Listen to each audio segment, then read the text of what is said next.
Hey, Kliq This fans, want to get closer to the show than ever? Join Kliq This TV. Kliq This TV offers early commercial-free access to wrestling's hottest podcast, plus live audience tapings of their show every friggin' week. Head to kliqthistv.com now and get inside the show that's just too sweet. The following podcast contains mature language and adult discussions.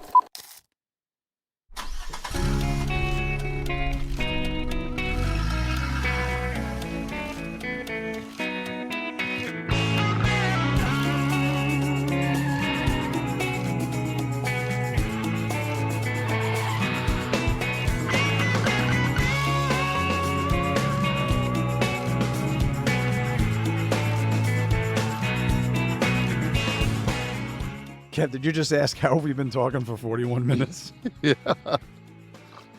I tried to describe to someone today, this Kliq This, by the way, the Kevin Nash podcast. I'm Sean, he's Kevin. I tried to describe someone today what the pre-show is.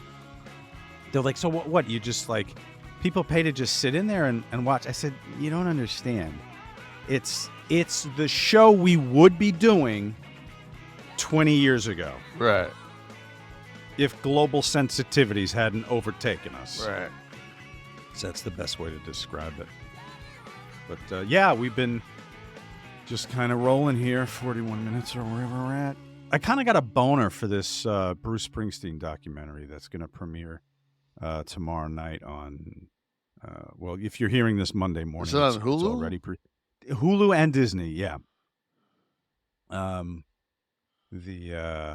It's called Road Story, and they started shooting when he went out again. So I guess this is going to capture, I think he got COVID pretty badly. I believe it's revealed in this, because I was wondering when I saw that show, courtesy of GameTime, a purchase through GameTime, Patty Scialfa, his wife, wasn't on stage, and he has a full band with him. And I'm like, well, I couldn't remember when she stopped touring, and I think it's revealed in this. Oh, Road Diary. I'm sorry, I said Road Story. Fuck do I know? I'm exhausted. She has cancer, so I think that's why she ended up staying off the road. I believe it's a rare blood cancer, which kept her off. But I did see her. She was with him on Stern this week. How old's Bruce now? He's 74? 74, I want to say, or maybe by now 75. But yeah, I mean, and I'm telling you, man, that show is 3 hours nonstop. I mean, in between songs, it's 1, 2, 3, 4 into the next one. There's no catching a breather. I legit saw him. I had a side stage. Side rear. I wanted that view though. I want to see what he sees in the audience when I was going to the show, so I could see him, what he's doing, like in the dark between songs or whatever. They actually didn't go to dark because they stayed and say he took a sip of water once between the set and the encore, or one of the encores. They did a few songs, and on your feet. I'm on my feet for 3 hours doing anything. And it's, I want to throw in the towel at age 51. I'll be 52 next week, for Christ's sake. Kevin, you're 65? You're 65, yeah. Right? The avatar in your head, the little Nash in your mind, like when you think of yourself, how old is he? Since my fucking herniated disc, about 130. Like fucking Uncle Joe on Petticoat Junction. I'm moving kind of slow. All right, prior to that, I mean, you've always had health maladies because of your athletic career. I'm beat to fuck, man. But your mind is not the mind of an old man when you think yourself, or anything like. I mean, the only time your lady's walking down the street, you're not 65 at that moment. Yeah, I am though, because it's just like I don't have the real estate in my brain to play that game anymore. Like with that age comes so much wisdom, but also it's like reference points, and then also like watching, like I turned on the news today, and I was trying to find some coverage of the fact that there's at least 3,000 North Korean soldiers in Russia Oh, on the Russian border, trained. on the border of the Ukraine, Yeah. getting ready to go into battle against the Ukraines. So as this regional conflict becomes a global conflict, More and people signing up. Yeah, so then I do More my countries. research, and I see that South Korea is producing tanks and armored vehicles, but because they can't, through some fucking legislation or some kind of ruling, because of the Korean War, they can't do anything with the conflict, that they're peddling this to Poland, and then Poland is taking their NATO, used NATO stuff and shipping it to the Ukraine. Right. So we've already, like, and then for those that don't know geography-wise, North Korea is has borders, and especially maritime, water borders, with both Russia and China. And then we also got this little thing in the Middle East going on. Yeah. That Iran and Russia is, Yes. it's like, We're on the precipice of World War. I feel like the headlines trade. Like one day, bombings in Lebanon, and so you won't hear about Russia that day. I'm really not that worried about the fucking enemy within at this point. Call me old school, but I'm more worried about the fucking the bomb on the Stratego fucking the playing fucking field. But Kevin, you're absolutely right. But the headlines every day on my feed, it almost does not matter what's happening in Gaza or in Ukraine. No, it is some horse shit about this fucking, which just continues. Listen, the character traits are set. We know the kind of person Kamala is. Yeah. You know the person Trump is. Even if you're voting for Trump, you know who he is.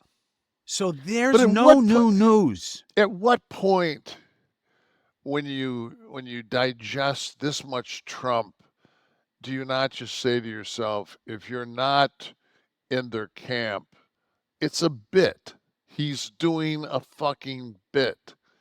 Because he has to be doing a bit, because nobody else could talk about Arnold Palmer's cock besides Norm Macdonald, but Norm was never running for fucking president. How do you fucking just slide a 10-minute fucking dissertation on Arnold Palmer's cock? He was a real man. He was tremendous. I know I watched the speech after he told me. He goes, I know there's a lot of sophisticated ladies here tonight. Listen, dude, there are no sophisticated ladies in that audience. I don't know what the city was. I'm sure there's a lot of sophisticated ladies in that city. None of them bought a ticket to that rally. No. So you can talk about his hog all you want. Yeah. You're not exactly unbelievable. Talking to the Ivy Leaguers of the area. Is this a known thing? Was this like that he had a rope? Was this? Like I said, I've been in sports my whole life. I don't look at other guys. I don't care about other guys' cocks. I don't get it. Mm-hmm. I don't get it. Meat gazing. Yeah, I don't get it's. I don't know. It was an odd thing. Like you hear, there's the stereotypical Uncle Milty, right? Milton Berle. That's the age-old. That's the yardstick. No pun intended. It was probably about a yard, but that was the yardstick by which all the cocksmen were compared. Right? There was the other guy too that was on F Troop at that time. the big fucking Forrest. What was his name? Oh, something DeForest, right? I don't know. He was the big burly dude on F Troop. I don't know what his name was. Steve, do you know what his name was? F Troop. Got it. Just type F Just- Troop. Just the 14 fucking, inches. Just the fact that I actually was alive and watched firsthand the show F Troop, and my mother the car, and car 54 where I was gonna say car 54. Now I my mean, mother the car. I don't remember. It was a show that the guy's mom reincarnated as this old car. Oh, it's like Christine, the Stephen King novel. Yeah, but it was a horrible fucking sitcom. I think it was by the same people that did like Mr. Ed, and that was kind of in that era of just 60s TV, laugh track TV. I'm right? about to blade right now. Just fuck. We got to get you a fucking IMDb Pro, Steve. Milton Berle. There's a great scene in Saturday Night, the movie about the opening night of Saturday Night Live. Well done. I enjoyed it. I never saw that. It's in the theaters now. It might be on the streamers too now because it's been out for a minute, but pretty good. A pretty chaotic night. So the movie's like 90 minutes. So it is the 90 minutes up to when they went live, like in real time. So minute for minute. And I'm sure they embellished a lot of what's going on. It couldn't have been that maniacal. But one of the scenes, Milton Berle is breezing through the backstage, saying hi to everyone. He's filming something in an adjacent studio in Rockefeller Center. And he's hitting on Chevy Chase's girlfriend. And Chevy happens upon them in a quiet little area backstage. And Milty kind of has her cornered somewhat. And so Chevy puffs up and he's like, hey, are you as lost as your career is? Or, something like that. And Milton Berle just turns around. J.K. Simmons is the actor that plays him in this. He just turns around, he looks at him, he unzips his fly and drops a fucking stovepipe out of his pants and just looks at him. It's out he tells him off next to his girlfriend without just, scraping the pavement as he tells him off and then slides it back in, tells the girl, I'll talk to you later. So the gentleman from F Troop was Forrest Tucker. Forrest Tucker. Okay. He was the let's see, I'm gonna go to his filmology here. It's probably on IMDb in the personal details part there. 6'4", right? You'd expect something if you're a young lady about to, or a man entering the boudoir with Forrest Tucker in his A lot of 6'4"-ness. people forget about his appearance on Walking Tall: The Final Chapter in 1997, where he played Carl. He was walking tall. He had a third leg. I love when you look at these these guys, man, and you look at their IMDb's, and I'm gonna go back and find his first film. It's I'm right now. I'm at 1940. The Westerner. He played Wade Harper in 1940. So that's this classic. Yeah, a classic. So So I will check out Springsteen's thing. back when politics was interesting. Oh Jesus! Oh Mark, come on, Mark. Come on, Mark. I don't want to cover it. I didn't see it. And I always say I can't talk about things I don't see. So I didn't see It was Taker's funny that podcast. like Mick put out An endorsement, a 4-minute endorsement, wasn't it? or it was more anti-Trump than it was pro-Kamala, but yeah, he put that out. Then all of a sudden, like on the social media, it's never just like number one, like Mick said to just take. He's taken so many chair shots and everything else, but they're just like, how is somebody that's taking that many chair shots is still able to to come up with the right answer. You know, and then and 50% of the country can't. Yeah, it But, works against a lot of CTE theories, I think. Yeah, really. would- I'm going to have to back Austin on this one and go, I agree. But then I saw the Survivor Series is coming up, so I saw the Taker, Kane, Hogan versus Batista, Foley, Nash. You know, Where were they playing it? no, that was the two teams, because Hogan showed up and tore the shirt at the Trump, and then Trump is between Taker and Kane. Relating to the political. Oh, that's Yeah, okay. the political, Feeling it. political affiliations, and then I guess the Taker said something about Batista's pearls. He wears the pearls around. I don't know. I've always, you know what? I've always liked Mark. Always liked fucking Batista. Was Mark a political guy? Because Nah. the thing I was talking to Waltman about once, I'm like, was Glenn, like when you were all No. together, was he? Did he talk about aspiring to politics? Did he wave the banner of a conservative? Glenn is a libertarian. Wow. Who got pulled in to the Republican Party because there was no way he was going to win in Knox County, Tennessee. You know, so when it comes down to it, man, we're all workers, you know, including Trump. Company you keep says a lot. Including Trump, though. I mean, Trump's fucking, you know, Trump may be one of the best fucking heels of all time. He was a real man. What a great guy. What a in the fucking locker room, huge the men would applaud. Skin him back. His cock was so big you could fucking sleep in his urethra like a fucking sleeping bag. Sleep in his urethra. I'm totally stealing that, by the way. Scott would have had a birthday. Yeah. Right, I saw that. If he were with us, I do wonder, like, he probably, would he have come on? He would have come on here, right?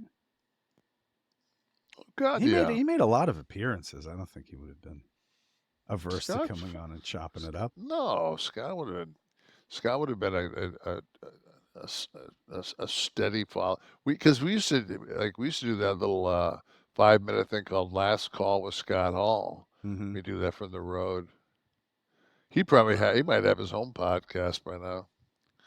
But that's true. Probably would have. Yeah. No, for years, you know, that when this news broke on the Arnold Palmer fucking reference, I thought they were, you know, to me, like, at this point in my life, the only time I hear Arnold Palmer is when somebody orders the drink. The iced tea lemonade gimmick. Right. Yeah. And I just said to myself when I heard all this, I said, oh, so that's what I said. Well, I'll definitely make sure that I have mine shaken and not stirred moving forward. I definitely don't want mine. I definitely don't want it stirred. They should, now that this is out there, the brave restaurants can have some fun with the glasses and containers that this is brought out in. I think you almost have to serve the Arnold Palmer in like a Weissen beer type glass. Mm-hmm. You know, a boot. Serve in one of those boots that they I think it was Mario's that used to be on the north side of Pittsburgh. You could buy a yard. You drink a yard of beer, and you used to. I forget how many yards of beer I drank in there, but I mean, I'm half joking, but I bet some places will do shit like that at this point. God, where were we at? I was someplace, and I know Shawn Michaels was. It was me and Shawn, and it was like we might have been at Eau Claire, like University of Wisconsin, Eau Claire, or it might have been like in Louisiana. but it was like a college setting, and they had the yards of beer. Mm-hmm. You know, and it was that giant glass with the fucking big bulb on the bottom of it, Right. and fuck, like I think I think Sean and I drank 2 of those along with like our normal consumption of beer that night. Were you a big, I guess you had to, everyone drank beer back then, right? Although you guys used to do those trays of shots, right? Like when, That was the end of the night. That was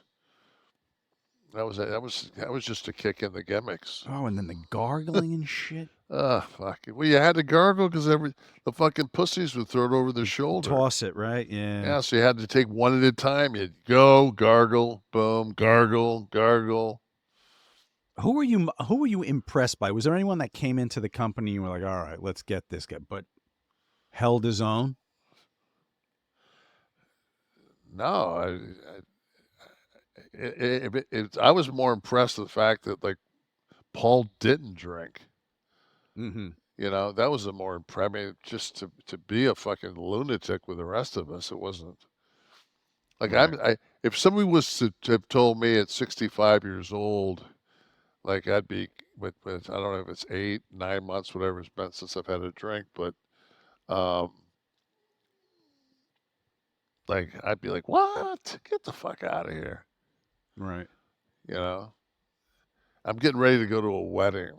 Mm-hmm. So this will be like the first thing that I've went to that's, like alcohol, fucking very alcohol forward, Oh, yeah. with the open bar. And I have a feeling I'll be fucking powdering quick.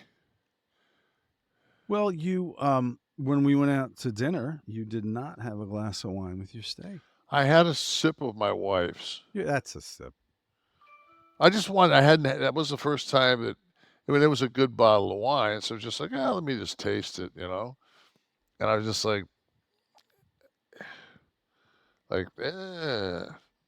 just You said that it had a. yeah, it was it kind of tasted, and and the old me was just, and my wife has a couple glasses of wine every night, and it's just like I sit there and drink my non-alcoholic beer, have me a non-alcoholic beer.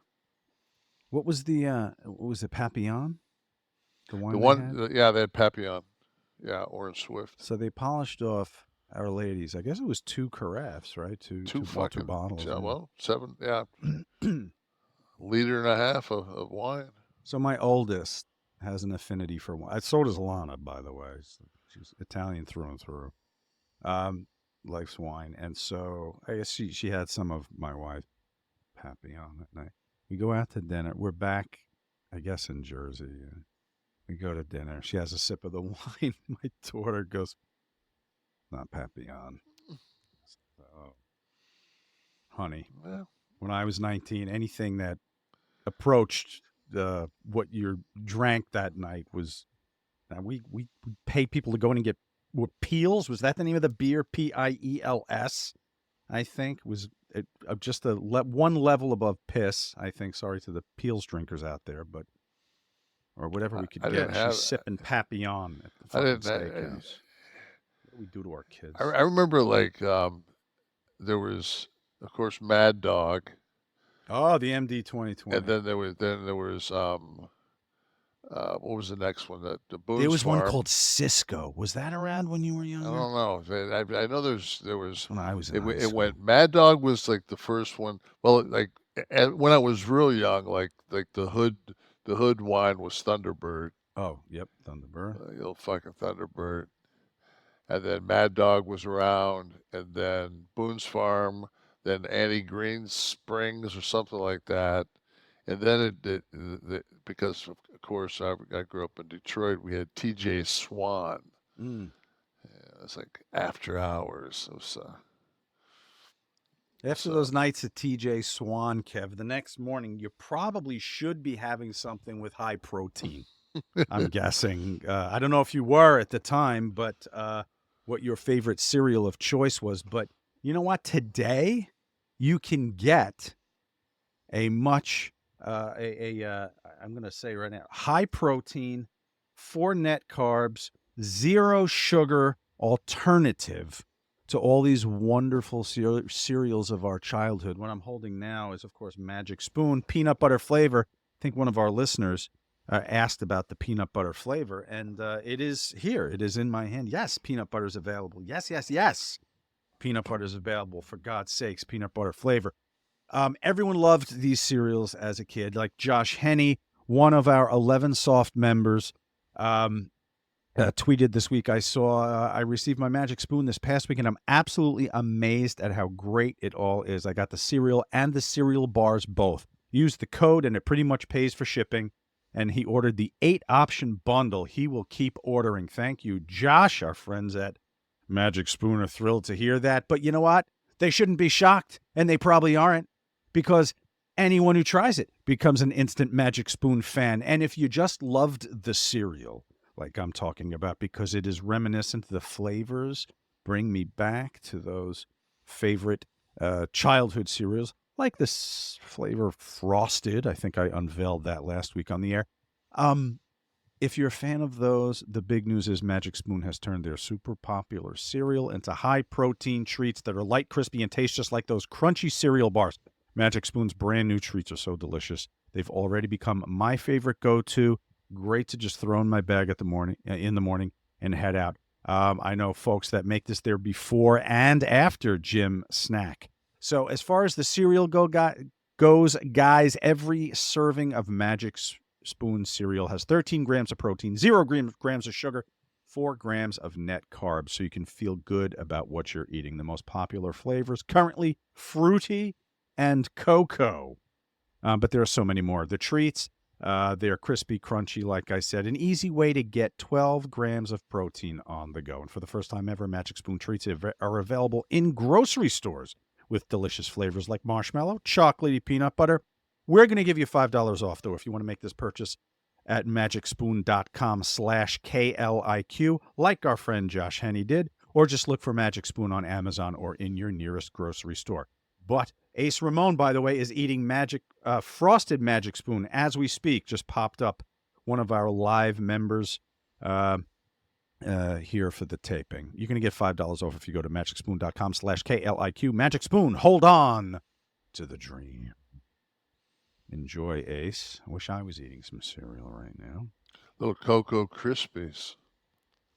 Yeah, We were poor, so we got the generic? it wasn't generic back then. We used to get Cheerios and Rice Krispies, like my mom would buy up, because that's what she ate. So you would eat Cheerios. Cheerios were, I believe, the start of a healthy breakfast, right? You're starting your day. Yeah, I guess. That's why you Nash kids have longevity. I sure as fuck wanted those Fruit Loops. Kev, do you remember? I was thinking about this the other day as we talk about your health and all that stuff. You were on one of the kayfabe shows, one of our many appearances that spawned this many years later. And you were talking to me about your family and your dad specifically. And you go to me, there are no 60-year-old Nashes. And I guess at the time, there weren't. No. And now, Mark. 67. You. 65. You don't have to reveal the young ladies. And then, the lady doesn't tell her age. My sister's 60. Okay. So now, there are all. As far as the kids go, all three are 60-year-old Nashes. And then I said, you're in great health. And then you went to your height. You went, there are no 18-year-old greyhounds at the dog park. Great Danes. Yeah. You know what? I did. If my wife wasn't on this planet, I could give 2 fucks. Oh, you give me a break. I seriously. You said yourself, narcissists like to live long. You said something. Yeah, but I mean, fuck. I want this fucking election over. I just want it over. I don't give a fuck. I just want it over with. And we can get back to talking about uplifting things like Gaza and the Ukraine. Talk about fucking the the crown jewel Of of fucking wrestling. The fucking big show in Saudi Arabia. oh. Are we talking Yeah. about that this week? You want to talk about that? It's coming up. I know. It's the only place I've never been there. Yeah, that's the new belt they just Mm-hmm. showed Monday There night. it is. Came out kind of in a. I thought it was gonna be Eddie Van Halen's guitar for a minute, but they opened it up and It was the belt. it was the belt. Anything that existed when Vince McMahon was CEO, we got to get rid of. Vince might have touched that other belt. Let's make a new belt. Okay, so Crown. All right, Saturday, November 2nd, my birthday, by the way. I don't know that I'll be doing this on my birthday, but You're gonna watch that. we're going to watch Crown Jewel. Yep. I think I'm just going to listen to the coverage on every single podcast the day after. God, there's so many. This field is so crowded. And you know what? I said a long time, it's going to consolidate. The ones that are around. Listen, I gave everyone the answer with kayfabe commentaries. Not everybody forgets and doesn't pay attention. Psst.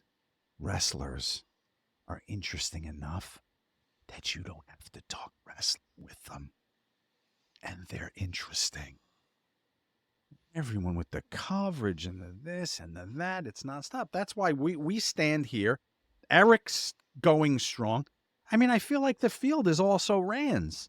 We're the two thoroughbreds. We're rounding the last furlong. They come and go, but fucking Cornette's fucking strong as fuck. Because Corny is an animal unlike anything else. Yeah. Corny is definitely an animal, but again, he goes on. He talks about anything. Chris has a like his show is Van but- Vliet. yeah, but I mean he doesn't. I would like to see these. Yeah, it's an interview show. Like I don't know. Like I don't want to be reliant on somebody every Else week to draw the house. Yeah, fuck we- that.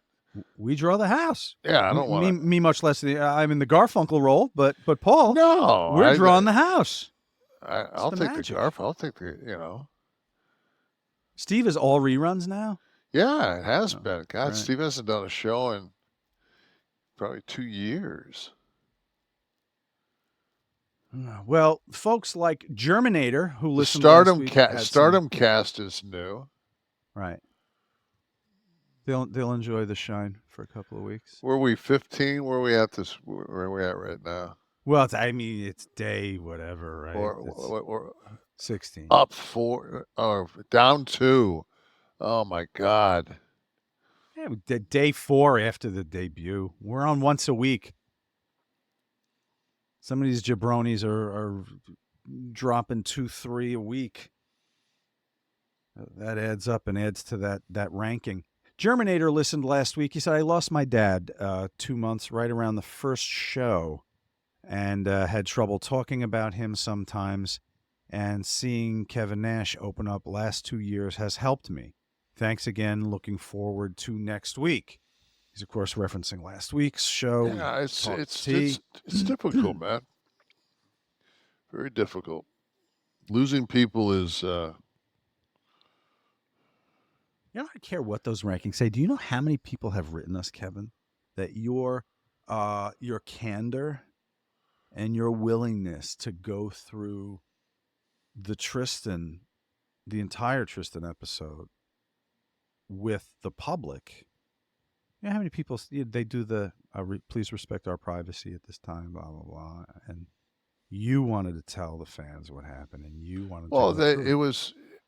I was laying face down, getting lasered in my spine today, and my physical therapist said, "What made you get into the podcast field?" I said, "My son." I said, "My son came to me and he says, 'Dad, you should do a podcast. You'd be good at it.' He says, 'Because you know a little bit about everything.'" At that point, I was like, I don't know. don't even listen to a podcast. So I started listening to podcasts with him. We just sit there in his room and put on YouTube and listen to different, whether it was Segura or whoever he was listening to at the time. And I said, yeah, I guess that would be interesting. So it only, you know, if not for him, this wouldn't even. I mean, it says for T between us for a reason, because without my son, if there was never a Tristan, there would never be a podcast. This is just, and this is not an easy gig. I mean, it is. I mean, you've got to do it every fucking week. Yeah, the consistency is the key, and that's a testament to the commitment to anyone that listens. We haven't missed one, and that includes the most tragic experience a parent can undergo, and we haven't missed one. So I knew that was that Saturday. Either we were going to do that, or we were going to be done. Yeah, that was the. At least that's what my mindset was. Mm-hmm. That if I didn't get back on the horse or the bike or Arnold Palmer's hog. Once again, yeah, ride that a little bit. Ride that. But just again, a testament to why we're different and we're still here. 121 weeks in, mind you. Cody LaSalle, I lost my brother about a month before T passed. I will always have a core memory of him. When I was 3 or 4, we saw you at a house show. My brother threw up the too sweet at you, and you did it back to him. I thought he was the coolest person at that moment. Thanks for that, Big Kev. Thank you. Thanks for coming out to a house show. Yeah. Those were the ham and cheese days, right? And the catering. I saw they had a list. You don't know how accurate it is or not, but it had like the salaries, the top 10 salaries in the WWE, and Roman was at $15 million. And I was talking to Hurricane. We were going back and forth. We were talking about something. We were texting, and I said, "Fuck!" I said, Roman made more than the entire crew in '93. Roman today made more than the entire crew. Right. Yeah. Yeah. The whole roster. That was the whole roster. The annual budget right there, $15 million. Roman. Sverige Soul says, "I hope Kevin Owens is up, isn't he? Isn't he up? His contract? Deal's up? Yeah. To me, I always like see on these things where people like, Kevin Owens up and AEW is going to throw a boatload of money at him. I'm thinking, fuck it, he's making $7. I mean, he re-signed though. I think. Did he? I think this is get confirmation of that. I'm not his accountant. I don't know. Sverige Soul, sorry if I butchered that. A young lady has written us and said, "Last night, I had a dream I went to prom with Kevin. He looked great, but when does he not? I looked great. Things may have escalated. Fire. Too bad it was only a dream. On your podcast, can you ask him what his real-life prom experience was like?" It's weird because I wasn't even a golf fan, but I ended up going to my prom with Arnold Palmer. Oh, good for you. Yeah. And was that the first surgery? I went. I went to bleeding. I went to one prom in my life. It was I was a junior. My girlfriend was a senior, and I wore white tails. We went to Shentiki's Polynesian restaurant in Detroit. Shentiki's? Yeah, closed, but you Google it out there. Shentiki's, the Polynesian experience. My buddy Mike Icabellis was was on my team. I can't remember what his what his girl's name was that went with us. I went with Bernadette Jacobs. Oh, Bernadette Jacobs. I thought Yeah, Bernie Jacobs sounded familiar to me. I thought Bernie Kosar was where he went, and I said no, he probably did not take the former Browns quarterback. No, not when I could have took Arnold Palmer. If I'm taking exactly. the dude. It's a real man. It was a real man. We have Was it Maria? Do you remember a song "Midnight at the Oasis"? Was by Maria Muldaur. Midnight at the Oasis. Yeah. Yeah. I wouldn't have told you. She had another song. It was the song was Midnight at Shantiki's. I remember it that ain't one. the meat, it's the motion, it's the movement that gives it the sock. Oh, she was singing that directly at fucking Arnold Palmer. It's not the meat, Arnold, it's the motion. I think she got to the second lyric and her mouth was obstructed before it could go any further. So, Kev, so she had that dream last night, and you know what? You're looking mighty sexy in that shirt today, I want to tell you. And it might spawn some more dreams from our viewers. Oh, I think we both are wearing our sponsor shirts today. I think we're both. I'm rubbing my breasts for some reason, but True Classic is what we have on, my friends. And we want to welcome our newest sponsor. I am in love with this sponsor. I am in love with how I feel right now. I'm even wearing the joggers. I got the joggers. There is there's an elasticity to the feeling of these shirts, and they're so soft. Butter. Telling you, butter. These are great Florida t-shirts. Yeah? Do tell. Just they're really super thin and soft. Yeah. You know, they're just They feel tremendous. I put it like this is a 2X, and it's a big ass 2X. I mean, this is a big shirt. Yeah, you're comfy in it, right? Yeah. I love the cut. I love the fit. With dudes, listen, ladies, they contour things for your wonderful curves and your bodies. Guys, we get kind of a boxy effect a lot of times. These shirts are contoured so nicely. They're a little longer at the bottom. I noticed today where I can kind of pull it down. I'm wearing a damn t-shirt. I felt stylish, and the feeling unbelievable. No bullshit, guys. These are premium products, and they're at affordable prices. This is casual wear for the dude. Perfect fit, snug in the arms and chest. Little bit of room in the midsection for us that need that. Active folks like us. The fall must-haves, the long-sleeve Henley, waffle hoodies, jeans. I had a pair of jeans on today. Again, nice. I have a little pull to them. Button-ups, the joggers, which I'm wearing now. Moisture wicking, by the way. Quick dry, odor controlled. Mix and match your clothing, okay, to go with your work or your lifestyle. 100% perfect fit guarantee with easy returns, okay? Trusted by over 4 million customers and 200,000 reviews, okay?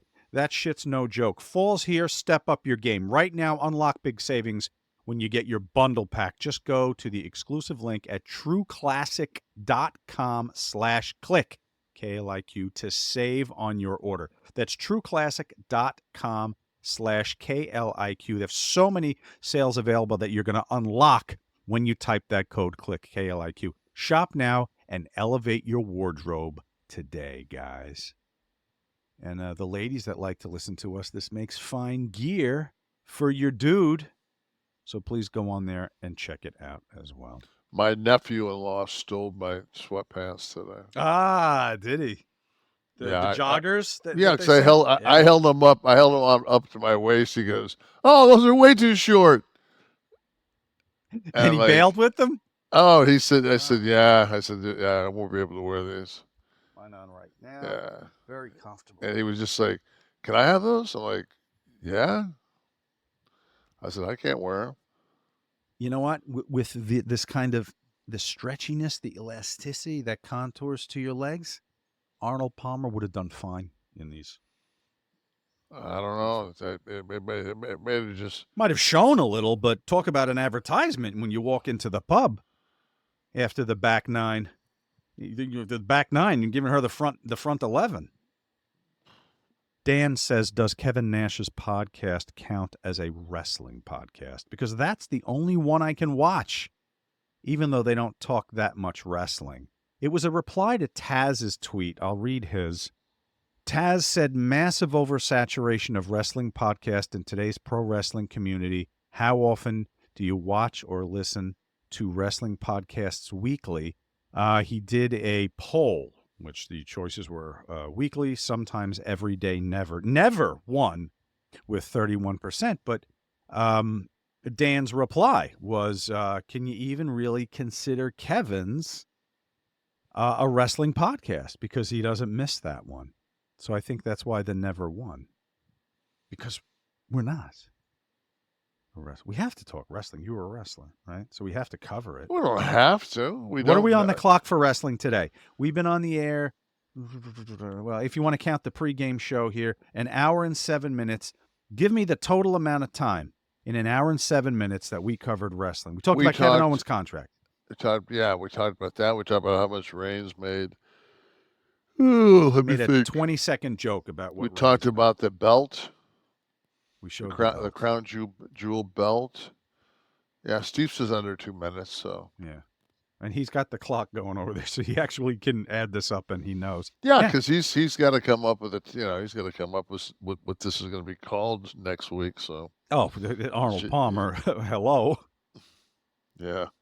Paul E. Dangerously 1077. Nash's TNA run is so underrated. Paparazzi Productions with him saying, "Stay wet, my friends," were just awesome. His Sam Elliott ESQ role was perfect for Nash. I had a ball at TNA. Oh, you could tell those improv segments were unbelievable. I ran when I had to wrestle. I worked hard.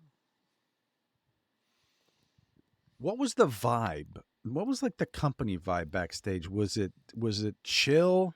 I was stoned all the time. I don't know. Can't really speak about it. I mean, I could. It was like 68 minutes from my house to the fucking back lot.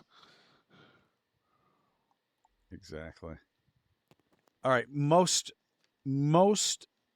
intense locker room vibe. Any company you worked for? Easily when we went back to WWE in like 2002, whenever that was. Mm-hmm. That was the most intense. Most relaxed. WCW? TNA. I just feel like you and Scott and Sean and your WCW run had a blast. I mean, yeah, but I mean, it was. Well, it was the height of the ratings war, so I guess there was pressure. Yeah, and it was. There was still a lot of politics going on. It was. I wasn't politically, you know. I was never the TNA champion. Yeah, I just kind of did my thing. Quadruple A says, the advice on losing most of your friends with time is gold. It's comforting to know even famous friends who spend nearly every day together for years at one point in their lives sometimes don't talk to each other for a long time nowadays, and that it's a perfectly normal thing. It's easy to think, does X hate me, or why is an asshole for not calling me in 3 months? You just drift apart. Especially in the transient world of wrestling. I don't even think it's that as much as life is so complex and there's so much just white noise that you've got to carve through on a daily basis. Like I like my newest thing is when I get up is not to immediately check messages, emails. Like I used to like get up, go to the shitter, and and the next thing you know, you're on some fucking Instagram thread watching, videos, and it's like it goes from fucking it was 10:53 and now it's 12:40. Mm-hmm. You're like, oh fuck. It also sets the tone for your day. So some fucked up shit is in your messages or whatever. You don't want Yeah. that first thing either. Like tomorrow, man, it's just like I'm so stoked because at 11 o'clock I've got a Zoom with BioAccelerator with my neuro, my spine specialist from BioAccelerator down in Medellin, Colombia. We're going to talk about my stem cell procedure I have coming up. That's going to let me reclaim the use of my left leg again to its proper function. Good. Take some and just, basically, I'm kind of like the Tin Man in Oz. Oil. Get your oil. I just Go down need to get some joints fired up, and it's I'm just so excited because I've always been a drinker, and I'd go 30 days after the procedure. They say you can't drink for at least 30 days. Day 31, I'd be like, fuck that, baby. Now it's like I'm gonna get Mm-hmm. I'm going to get this procedure done, and I'm not going to drink. And I'm not going to drink on the front end of it. I'm not going to drink on the back end of it.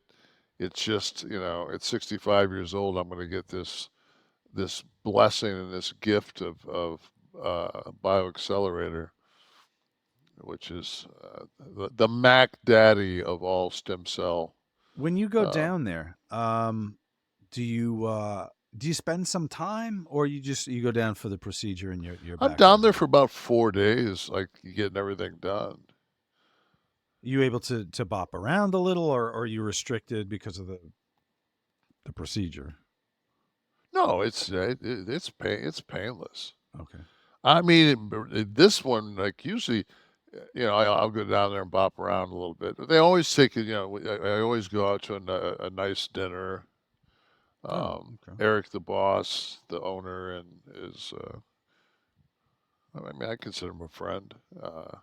Joey's like the guy that kind of takes care of the Americans, and I consider him a friend. So I mean, I get to go down and see a couple of my friends, hang out with them, chill with them, and Medellin's a gorgeous, gorgeous city. I mean, if that motherfucker was on the ocean, I'd move there. How did they land there? Are these American guys that opened the clinic? Yeah. I don't know. I really never asked how.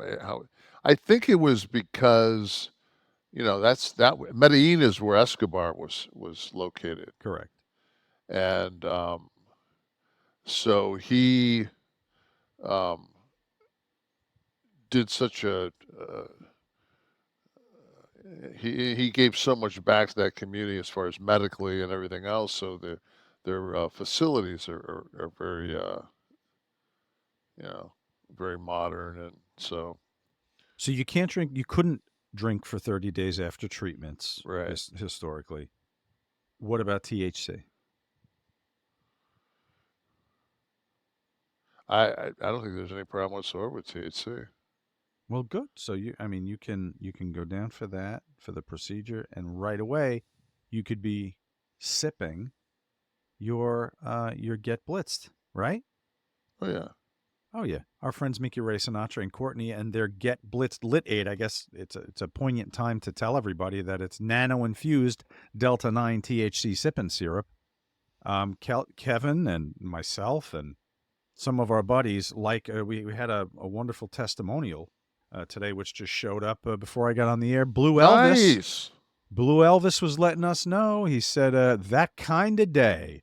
And he mixed Liquid IV, which was actually a sponsor of ours for a minute when we first started. Remember that? Liquid IV, mixed it in a bottle with his Get Blitzed. sipping syrup, and he's rocking and rolling as he listens. Is that a Publix bottle of Oh, water? it might be the little black dot there, right? Oh no, no, it's not. Okay, No. it did look like that. I think Blue Elvis might be in the audience here with us tonight. Anyway, what am I talking about? I'm talking about Delta 9 sipping syrup. It's super potent stuff, THC on steroids. It's a syrup. You mix it in any beverage. See, so that's the bottles that they show on the ad. But if you show Blue Elvis's, that's the new bottles that the sipping syrup actually comes in. Correct. Yes, this is a recent order from Blue Elvis. I think that's a very chilled bottle. Yeah. Yes. He's rocking the vampire blood. What is that called? Killer's blood? Anyway, whatever it is, he's enjoying it, and it's getting him to where he's got to be. It's a very chilled vibe with a very fast onset, guys, 5 to 15 minutes. So nano-infused, by the way, means it goes right to your bloodstream. It bypasses the breakdown in the liver. It works like alcohol. So 1 teaspoon and just sip on it. It's all you need. This is not gas station Delta 8 bullshit, guys. It's the real deal. THC Delta 9. And, of course, we're developing with him our syrup. Our Kliq, powered by Kliq This, Kev's Key Lime, Sean's Blue Raz, and you can get limited edition cans of this if you order 2 bottles or more of the sippin' syrup. You get to choose one of the limited edition Kliq This seltzer flavors. The THC Lit Aid. If you order over $200, by the way, you get 2 cans, one of each flavor, 1 Kev's Key Lime, 1 Sean's Blue Raz. Just be sure to specify during checkout in the notes if you want Key Lime or Blue Raz Lemonade. How do you do this? You go to get-blitzed.com. That's get-blitzed.com. And make sure you use that code KLIQ, KLIQ, at checkout. Thank you very much. I got to get some key lime. I'm out. I'm out too, dude. 2 cases. I'm talking about my syrup. Oh, the syrup. Yeah, I'm out of this. I'm out of the 2 cases of seltzer, bro. Yeah, I've got 4 left. I got 4 cans left. And then they're mine. I drank yours. Yours are tasty. Yeah, mine are lovely. They're lovely. Yours are like a straight up dessert. That key lime. Yeah, they definitely captured that. Yeah, key lime's fucking. I don't know anybody that doesn't like key lime pie. A good authentic one, like in Florida. Ugh. Unbelievable. And if you want to be part of the Kliq This TV crew, the folks that are with us today in the audience that'll be asking questions later, that are popping up little testimonials here throughout the show, that get to sit through. Thank you, Ace. He likes being part of the show. Ivan Garcia, Kliq This is quality over quantity. Loving that, Ivan. Thank you. So these folks are all part of our 11 Soft Club. So please just go to kliqthistv.com, sign up for $9.99 a month only. You get to be part of this show every week and get the warm-up show. We didn't even realize that we were giving a tribute to Arnold Palmer this entire time with the 11 Soft. It's actually for the last 121 episodes. Apparently, we've been giving him a silent salute. Maybe now the tea, because we do have our merch. Search out our merch, by the way, people.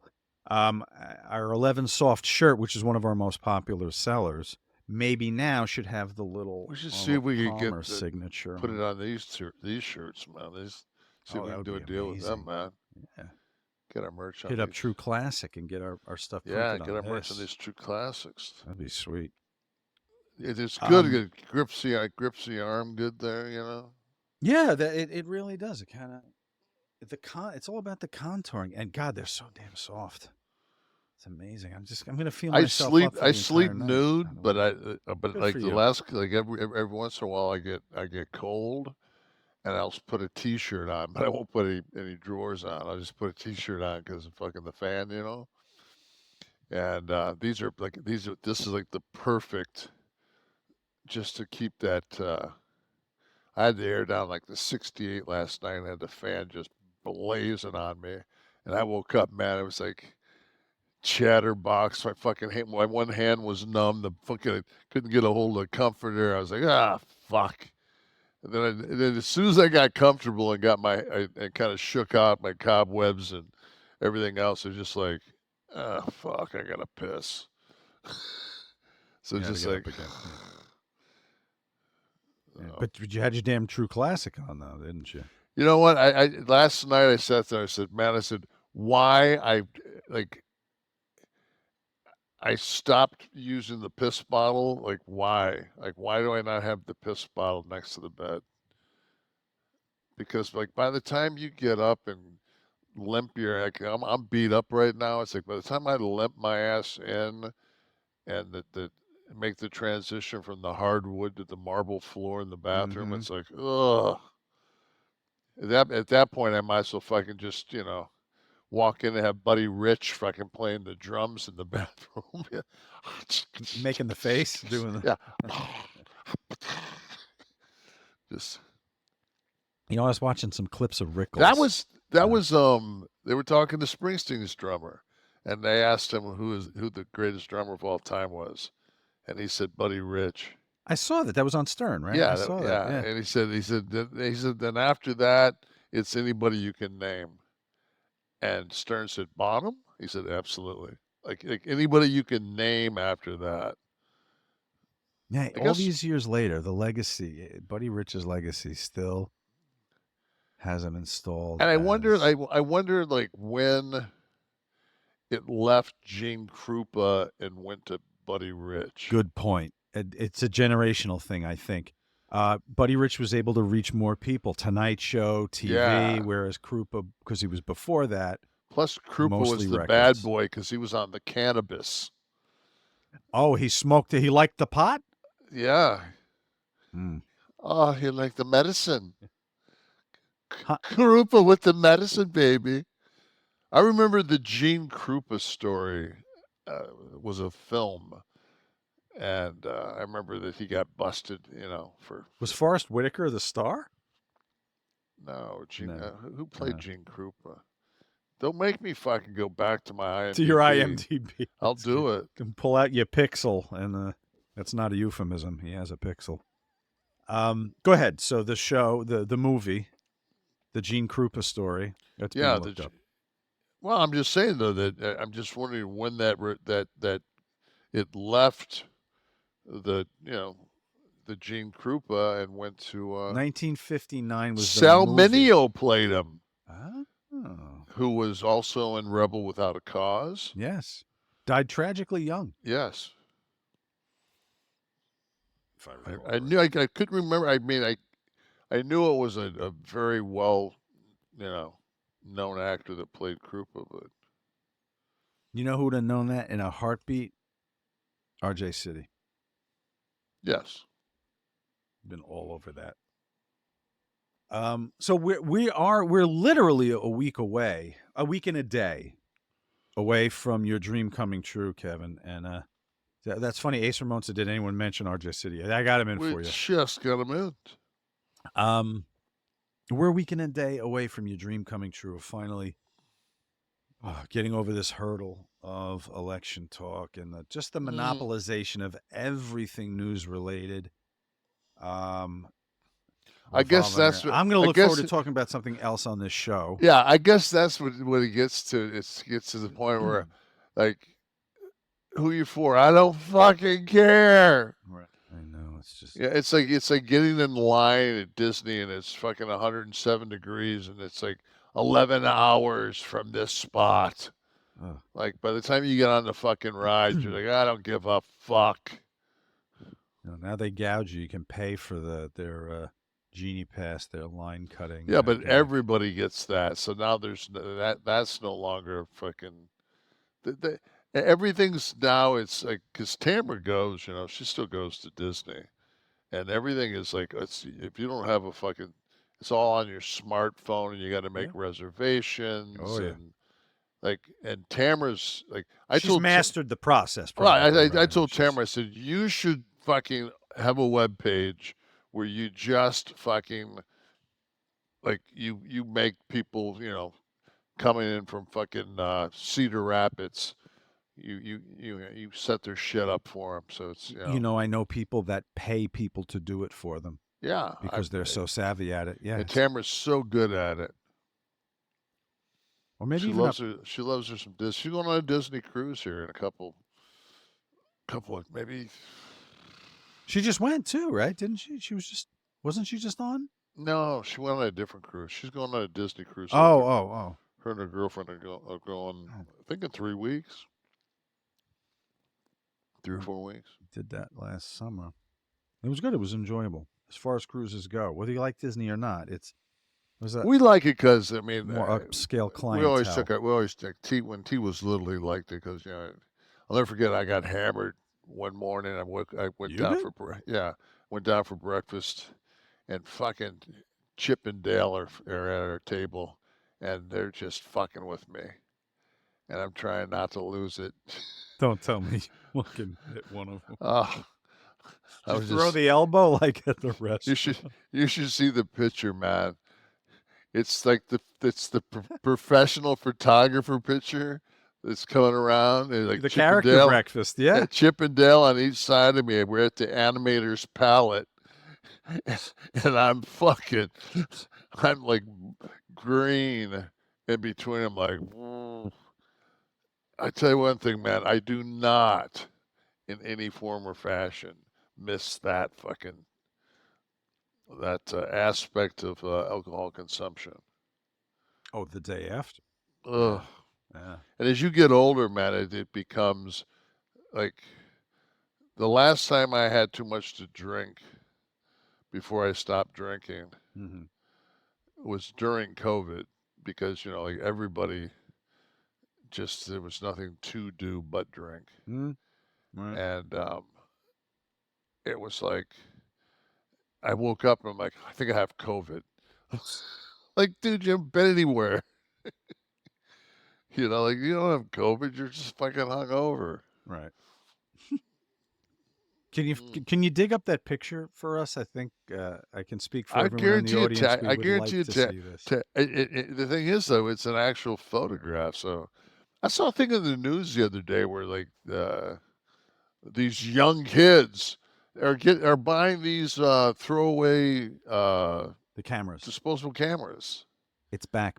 My okay. So a few years ago, the Polaroid came back.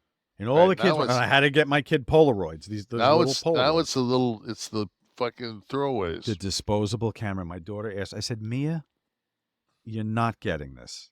You're not going to like it. I know it's a novelty to you. You're not going to want to take this shit to be developed somewhere. You're not going to want to do it. There's a reason that this has gotten much easier. But I mean, what, it's vinyl's back. It's yeah, but it's also when you get it, man, like you don't know what you're going to get, right? Like when you open that used to be the beauty of it, to be developing film somewhere. Yeah. And it used to be so fucked up because back then, like that's all there was camera wise. Like when I broke into the business, like, that's what you had. Mm-hmm. So some Mark would always say like, hey man, could you take some pictures in the back? We're like, yeah, sure, give me your camera. Go in the back, the guy spread his ass, clink. He's like fucking eight hog shots and 2 fucking, So wait, fans would ask you to take their camera and photograph other wrestlers in the line because you have time for this. Yeah, yeah. Wow. Like, go back in the back. Yeah, hold on. And guys would be playing cards, guys would be putting their shoes on, guys would be fucking around. If somebody said, fucking Mark's camera, everybody would run.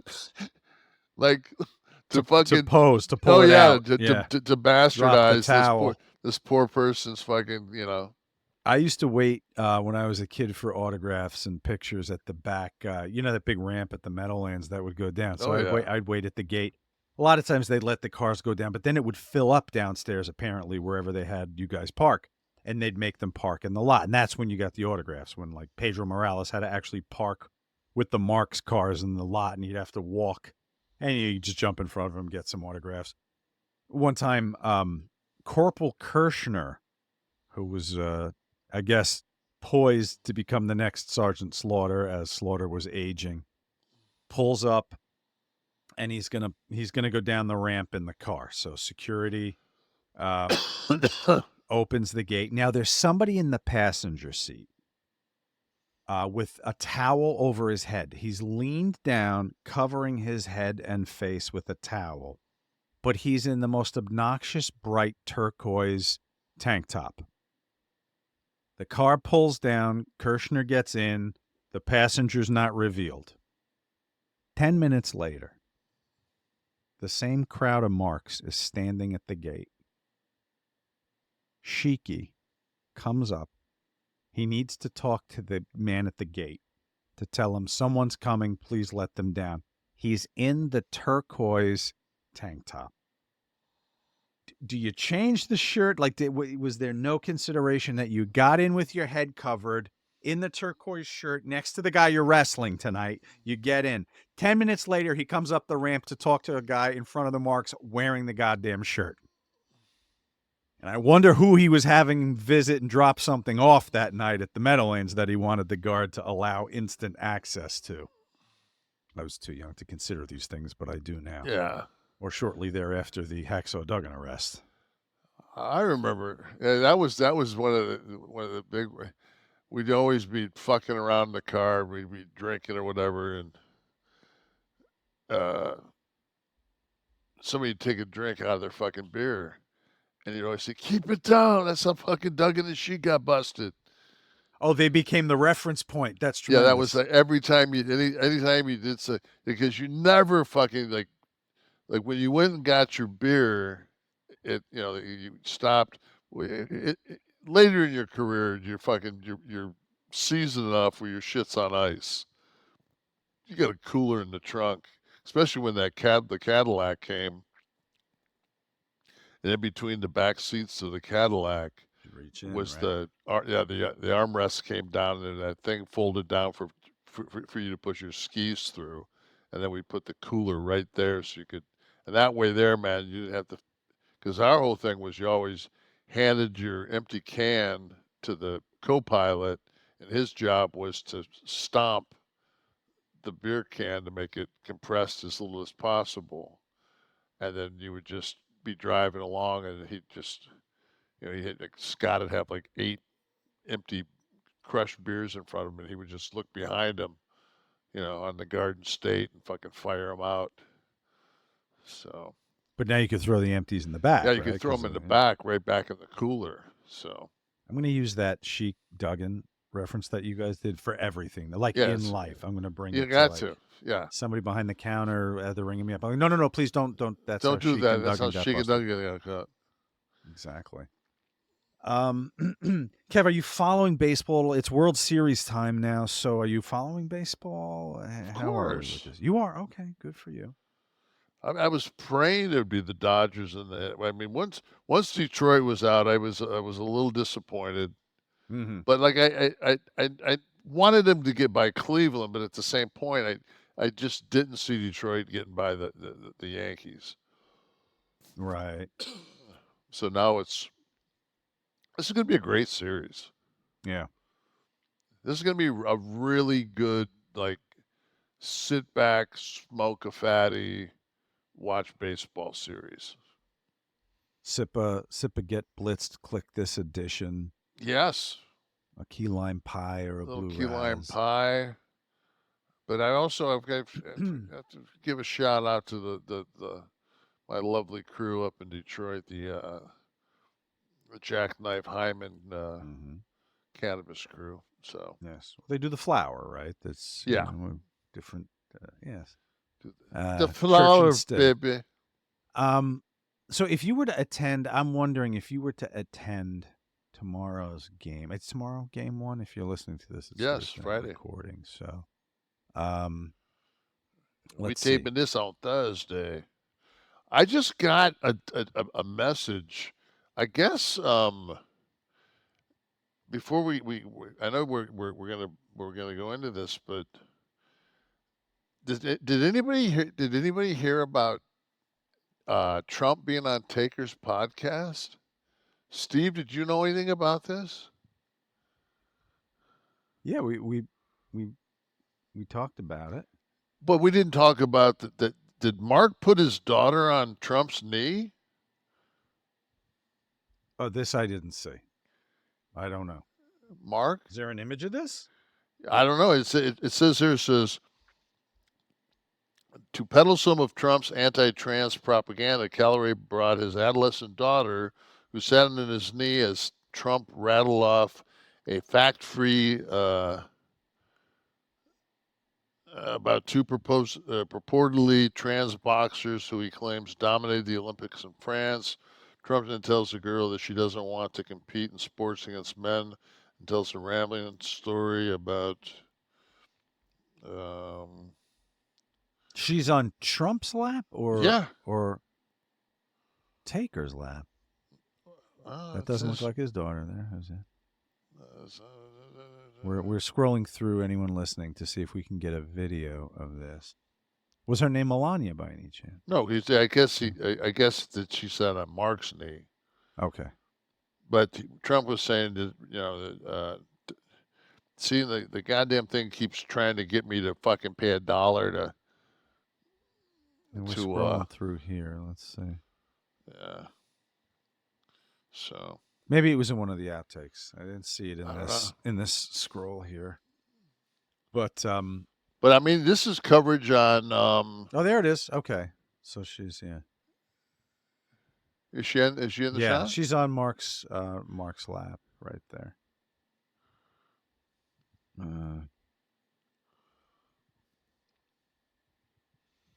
Yeah.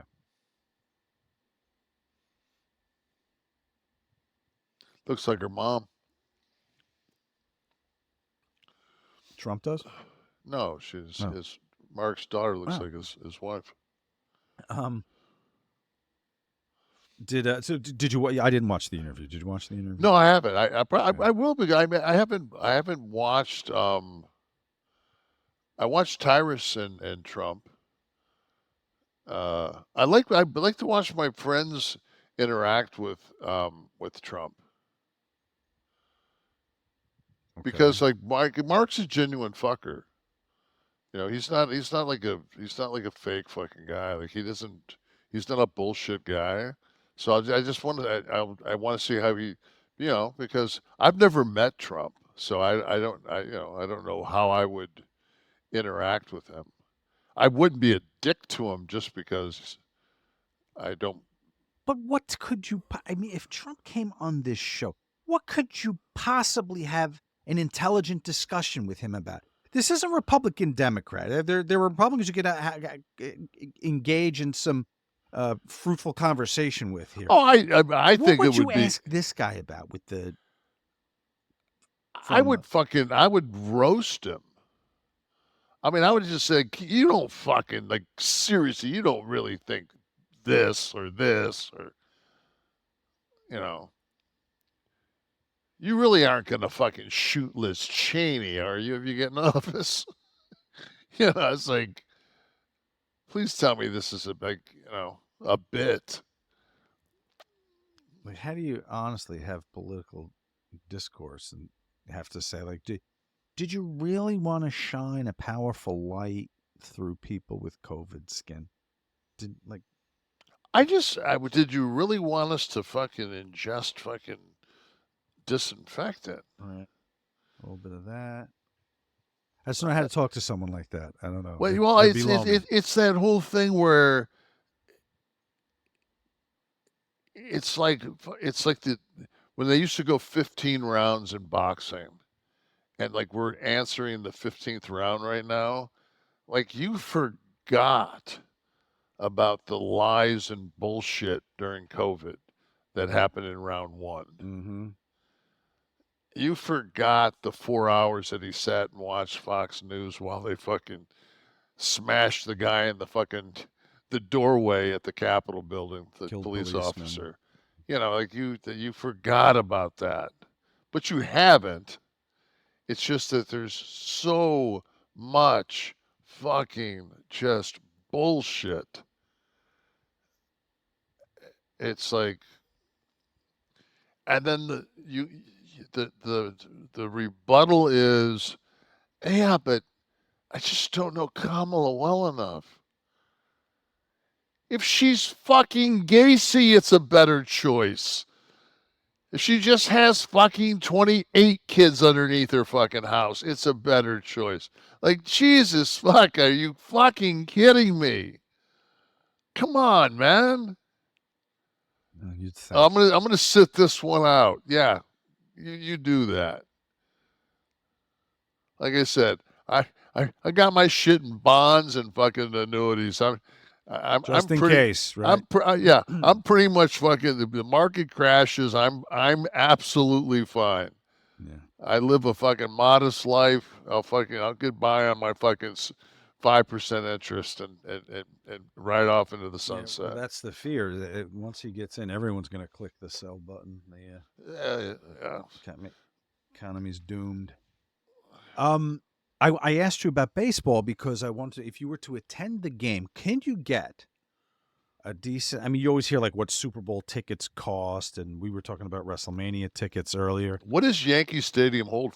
48? Let's see, Steve. Let's go to our favorite ticketing website, GameTime.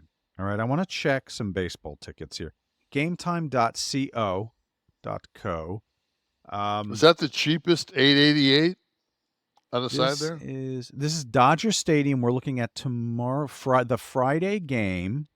Oh, this is Dodger Stadium. This is Dodger Stadium. Okay. So it looks like the cheapest seat. You can get to the game and watch Game 1 of the World Series for $868. Amazing. World Series ticket, $868 on Game Time. What does Dodger Stadium hold? That's small, right? I've been there a couple of times. That's a smaller stadium. That fucker's old as shit. 56,000. Really? Now, what's the Yankees? Change it to Yankee Stadium. Fucking, I think it's bigger than. Let me see what Yankees. So 56 for Dodger Stadium. 46. 46 Yankee Stadium. All right, so it's. God, I just new Yankee Stadium. I would not have thought that fucking Dodger Stadium held 10,000 more people than fucking. Yeah. But so 868. Look at all those tickets. Anyone watching the interface, this is an actual Game Time screen. The prices that you see there, that's I love where the fact seat's that located. When you pick a seat, it shows you what you're looking at. I love that. It's the seat view. You click that amount, and it puts you in the seat in the window there. It shows you your view of anything. I'm looking at baseball tickets here, but for concerts, plays, anything. If you're going to the first game of the World Series, I mean, and you're dropping 10 large. I mean, that's you got to click over to. Let's see what Yankee Stadium's doing. That would be Game 3, right? Yeah. Let me go back over there.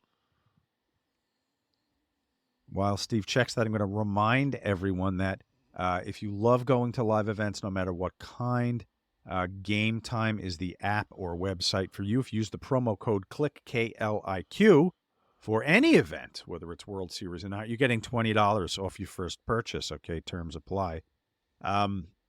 They have all-in pricing. You can toggle this feature. It shows the total up front. No surprise fees at checkout. Seat views, the great panoramic view from the seat that you're clicking. Lowest price guarantee, okay? Or Game Time will credit you 110% of the difference. And they have the Game Time ticket coverage. Your purchase is covered with the most flexible customer service policy in the ticketing industry. Steve, bring up Yankee Stadium here. Let's see what it would. What can I do here at Yankee Stadium? You see, yeah, New York prices, right? You're getting excited. But God, this is amazing. You can still get to a World Series game at Yankee Stadium. I'm looking at right now. If I grab that seat that you have clicked, that would be $13.27. What's the cheapest? Let's see. Can sort it by that. Get the best deal. And as you get closer, by the way, to the Game Time or the show time, I've noticed these tickets tend to go down. So the lowest right now, 1327 is the lowest. 1327. Yeah, but we're days away. You see, it was 886 for it's 886 tomorrow. Yeah, because it's tomorrow. So those prices tomorrow they fluctuate. Never would have had you pegged for Annie. Guys, GameTime is the app to use, or if you're going to go to the website, make sure you go to gametime.co, C-O. All right, download that app. Remember to use the code KLIQ, K-L-I-Q. You're going to get $20 off your first purchase, okay? Terms apply. Create your account and redeem the code KLIQ. Download GameTime today. What time is it? Game time. Indeed. You know what time it is? It's time for a return of an old segment, Kevin. I realized we haven't done Judge Sexy in a while. Because the first time we did it, the girl ended up killing herself. And as I sit here and laugh about that. Is that the one that masturbated or whatever? Yeah, they caught her on the beach. I asked what sentence you'd give her, and then all of a sudden everyone tells us that she killed. So I don't know if any of these people offed themselves here, but I figured we'd give it another shot. Kev, as far as asshole teenage douchebags go, here's a pretty good collection of them. This looks like it was filmed on the beach, maybe like South Beach, somewhere that looks like South Beach, looks very much like. So these kids thought it would be fun to, and this is, by the way, off of the Jesus Christ's website, as you can see down there at the bottom, who was hosting this. I'll get his name in a minute. I'll give him credit. So they decided it would be fun to make a little viral video as the kid walked around and put his fingers in people's food that were eating. I'm going to need you to render a sentence as you after you watch this. Play the video, please, with audio. We will. So this is some like stupid ass kid. So he's walking down now, and he passes someone's table and sticks his fingers in and eats one of the ladies' he puts his hands in like people's French food, fries, and then he walks away. She pursues him, and this is her confronting the kids. Don't put your hand in my food again. Do not do that. You don't do that to people. Who do you think you are? Who do you think you are? Stop filming me. You're nobody. It's a live stream. You can't stop me. Who the fuck are you? Who the fuck are you? Give me the phone. Now you're not touching my phone. Touch my phone. I'm gonna actually do something. What are you gonna do? Beat me up? Back the fuck up. Back the fuck. I will. I want to know. How old are you? 5? Do you think I give a fine? Do you? All right, hold up. Do you?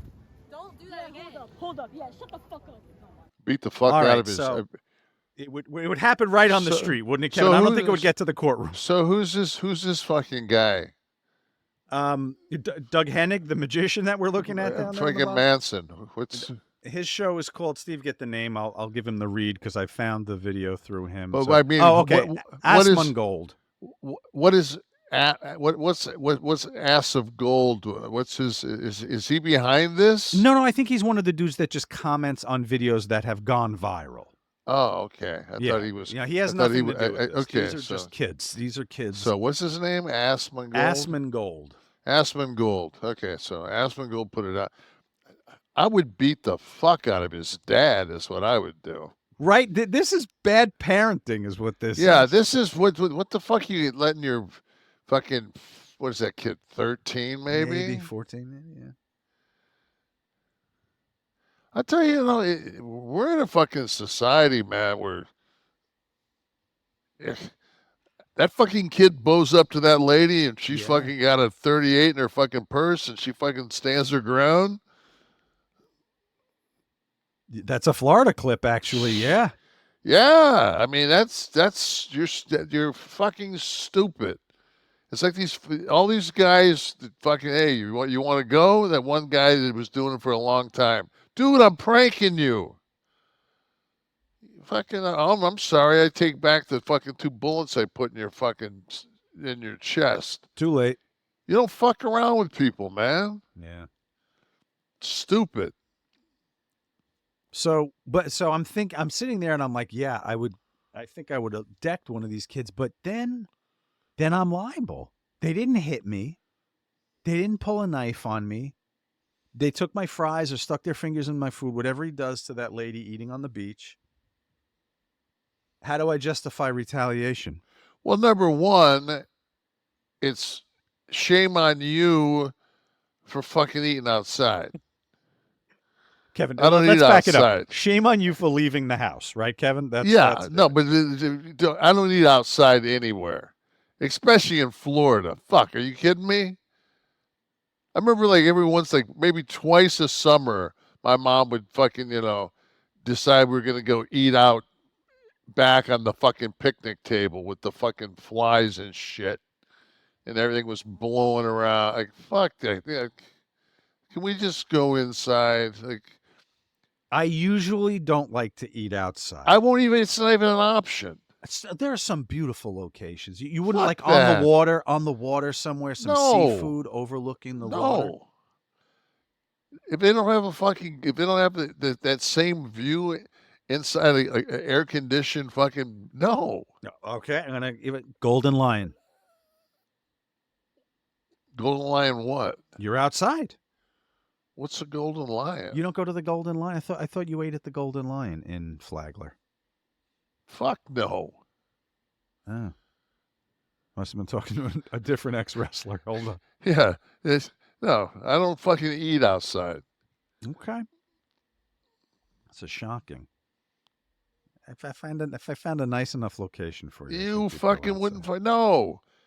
Ask Barry Bloom. He tried to get me one time. We were at someplace out in fucking L.A. at some questions. Fuck that. I ain't eating outside.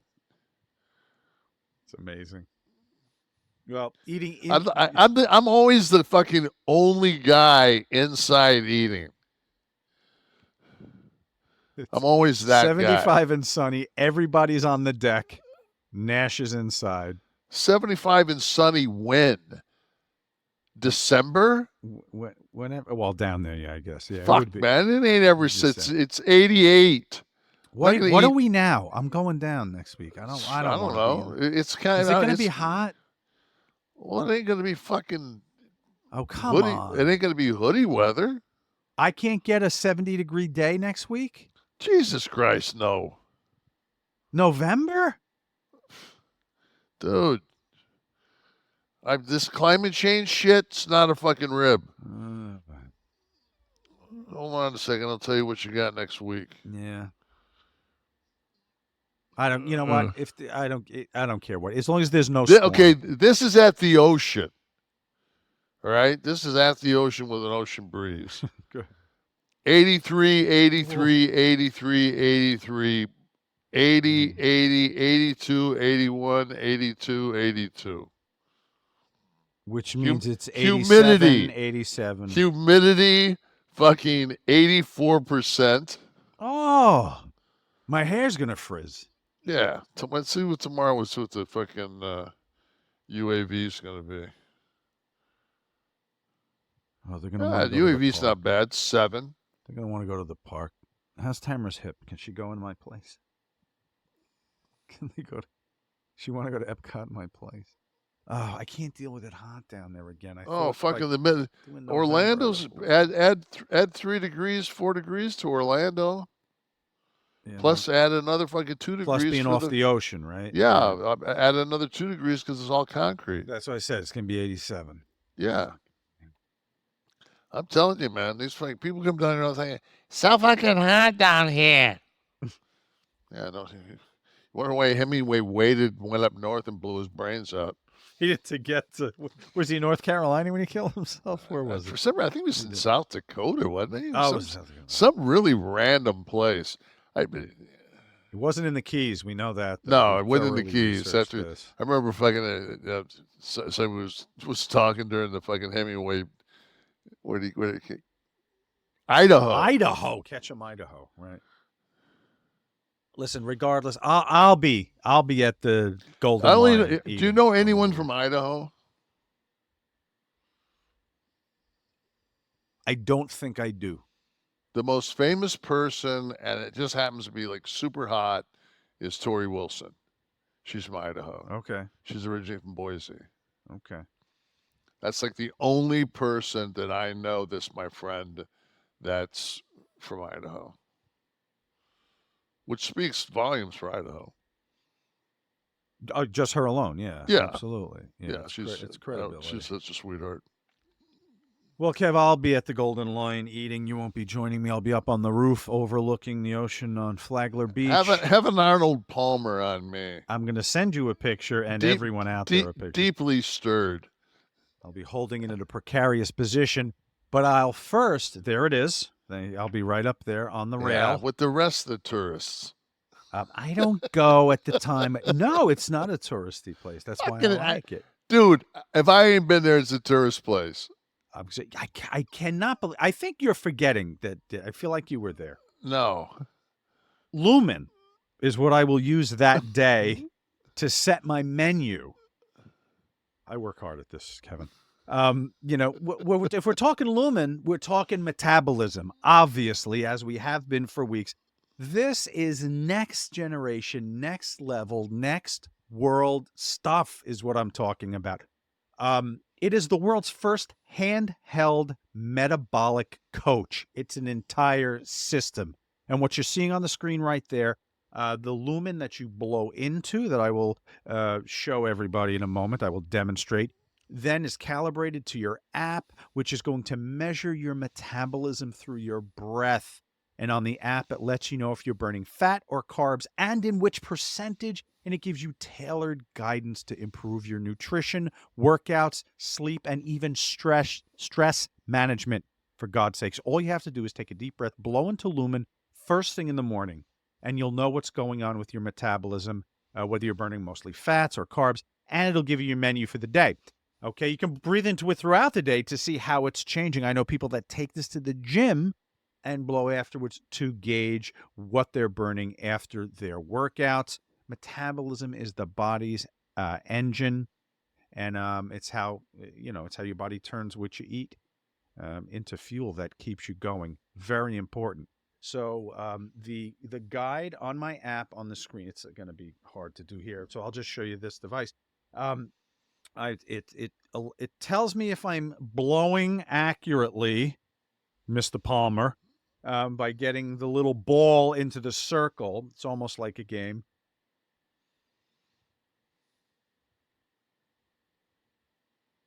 And it tells you when it's enough. And there it is. There's my reading. I'm a 2 currently. It's a 1 through 5 scale. Guys, this is beyond helping me with my health. This is fun. It's so easy to do. And if you want to take the next step in improving your health, please go to lumen.me/Kliq, Kliq, to get 15% off your LUMEN. That's lumen.me/Kliq, Kliq, for 15% off your purchase. Thank you, LUMEN, for giving us this remarkable technology, but also for sponsoring Kliq This. All right, back with Kliq This, the Kevin Nash podcast. How do you deodorize your balls? Simple question. I'm going to speak from personal experience. MANDO? You know what? That's a great guess if that was... Well, it's not a guess because you do it and we do it. But you know what? For most guys, the answer is they hit it in the shower, they pull the drawers on, and they're off at work. And, if you're an iron worker or something like that, the funk is going to be unbelievable when you get home to your partner and whip those denims off. So... the world needed something for the guys. Ladies have lovely fragrances and creams and sprays for all the crevasses that we love on a lady to keep you smelling fresh at those difficult times. What the hell did guys have? Well, the answer now is MANDO, folks. It's not like you could just slap cologne down there, but now you've got whole body odor control, and this is no joke. Everything they make is sensitive. It's safe for your sensitive parts, I should say. First ingredient, water, not alcohol. Okay, the MANDO spray deodorant, which is what I'm holding right now, is the latest revolutionary product. It'll control odor for 72 hours. 72 hours is 3 goddamn days, okay? So you're planning on going out on a bender somewhere? You got that road trip? Maybe you're, Kev, maybe it's day 5? That's a double Cialis. That's exactly. Maybe it's day 5 on the road trip, and back in the day, there would have been no beefing if you and the boys could have put Mando in the Halliburton. Their 360-degree spray can is ideal for the balls. You can get right up there. You don't have to rub anything in. It sprays on clear. It dries very quickly. And I've been, by the way, this week, I've been sampling this. It is a fine mist. It's not, when I say spray, almost the word spray is almost a misnomer for this, okay? When I tell you that this is a gentle, soft mist, and the 360 degrees means that you can go right underneath, upside down, and you're getting everything. You're hitting it all, crack to back, all right? So work it upside down, hit the undercarriage, balls taint, you're covered with ease. Guys, go get your $5 off of your starter pack at shopmando.com, shopmando.com.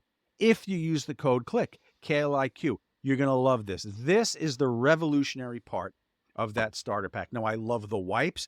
Kevin came up with something rather ingenious. You slip them in the shoes when you put them in the rack, and it keeps them fresh. But this little game changer here, the whole body spray deodorant. And how guys wear, you wear jeans a couple of times before you wash them.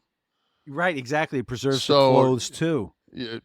Say you got button flies on, you take them off, you set them down, you turn them a little bit inside out, you get a couple of sprays on the actual denim material there. So anything that did get through the underwear, it might have soaked into the denim, you get a little spray, set them down for tomorrow's wear, boom, fresh again. Unbelievable. Whole body deodorant, pits package, belly buttons, butt cracks, anything. Created by a doctor, okay? Aluminum-free, baking soda-free, cruelty-free, dye-free, and vegan. Clinically proven to control odor better than a shower or soap alone, okay? Mando Starter Pack is perfect for new customers. It comes with the solid stick deodorant, which I'm using this week, the cream tube deodorant, 2 free products of your choice, mini body wash deodorant wipes. Luckily, I have the discount code for everybody. Okay, KLIQ at shopmando.com. Thank you, Mando, for saving me and keeping me fresh all week. Look at that little soft puff. Oh, my God, I want to spray the whole studio with it. I love it. It's like goddamn room freshener on my sack. Kevin, ask Nash. Hashtag Ask Nash is how we do this. You could rifle one in your car seat and put a little spray on that. Not a bad idea. Exactly. It's a little something to think about. Yeah. The public wants access to Kevin Nash. He's not an easy man to find. Not an outdoor restaurant for sure. You're certainly not going to see him ordering clams at the Golden Lion with me next week. No, I don't eat clams anyway. Gets it. Oysters? A little little raw nope. oysters? Nope. Shrimp? Yeah. Mussels. Right. Whole big plate of peel and eat shrimp. I'll have like clam chowder or something like that, but the oyster thing just never. I'm a texture person. It's just like I try to spit that something like that's in my. I'm trying to hack that. If that's in your mouth, it's been a long night with Arnold Palmer. I'm trying to hack that shit out and bounce it off cement someplace. Roberto C. has written us and says, any road stories involving Dennis Rodman? He must have done some crazy stuff behind the scenes. Rodman, of course, in WCW for a minute.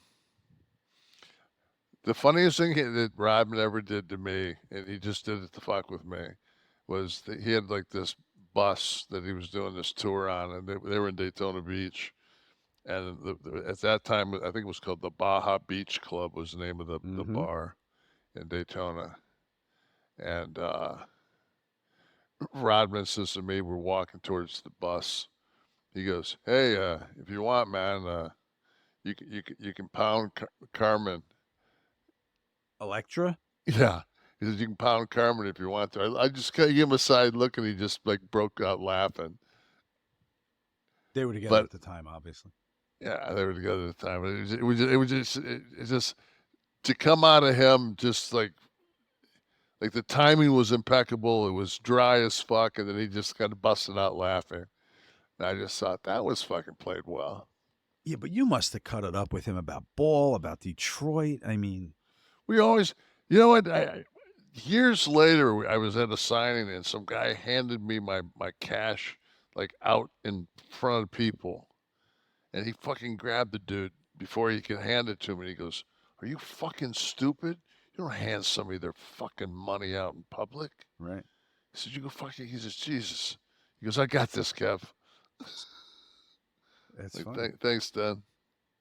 Did Mark I, Aguirre I come have out and I have set a pic? I have very few pictures in my house of wrestling. I've got from Triple H's wedding. I have a picture of myself, Shawn Michaels, and Triple H. And actually, Stephanie sent that to me framed. And then I've got a picture of the Kliq.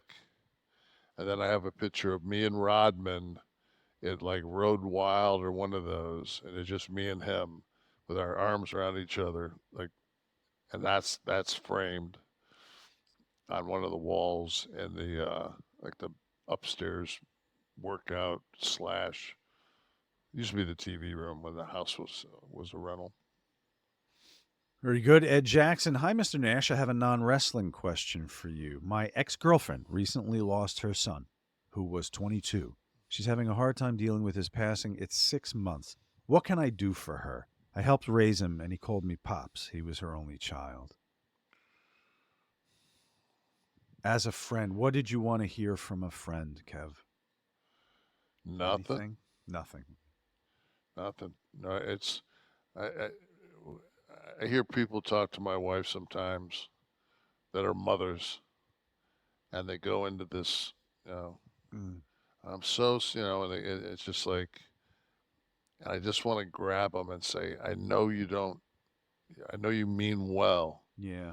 but man, like, that's the, it, it, it doesn't, it doesn't ever scab, you know, it's not that you're not going to heal from that. You're never going to heal from that. And this last, uh, you know, I don't know what the fuck you call it, but just, you know, the 2 year mark. Mm-hmm. And we were sitting there, we were watching TV. I just looked over at Tamara. I don't know if I said this on air last week or not because I was stoned. But this week I'm not. I just looked at Tamara. I said, "You're probably the only person that'll get this." I said, "It seems like it was a second ago, slash, it seems like it was 20 years. And she said, "I know exactly what you mean." Mm-hmm. Like you, at the beginning of the process, it's, you almost think that when somebody knocks on the door, it's like, there's no way he's gone. There's no, it's like, it's so hard. And then, you know, and we sat over him and watched him, you know, have his last breath and his last heartbeat. And we know he's not coming back. And it's just like, it's, there's just nothing you can do. And I don't, I've talked to people. There's a lady here in town that I've taken several flights with. And, you know, we've flown, you know, we've flown out of here a lot together. And, she lost a child at birth, and they basically, you know, she's laying there after going through this process, and they wrap up the deceased child and hand it to her. Said, you know, the child didn't make it, and that was her first child. She now has a 26-year-old. So it's been 26 years. She's not. I mean, that's fresh, still fresh to her. So, and that's 26 years. So Yeah. I mean, until, you know, one of the things that Austin and I always say when we see each other, see you down the road. Never ever say goodbye. I always say see you down the road. And when I see T down the road, that's when this'll, you know.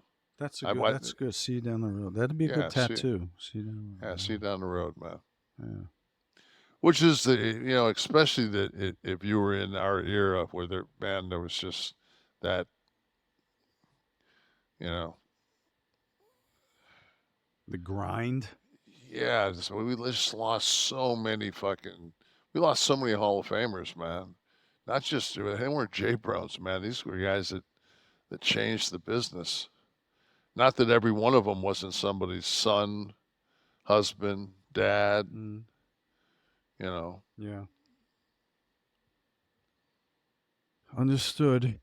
So for Ed, Ed, I guess just be there for your friend, your ex, if she needs, and you can stuff.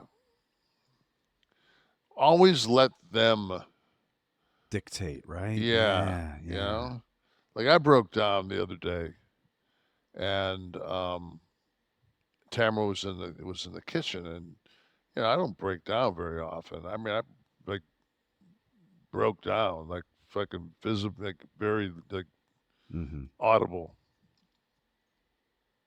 And she thought, because she was in there fucking around with the sink and shit, she thought I was choking.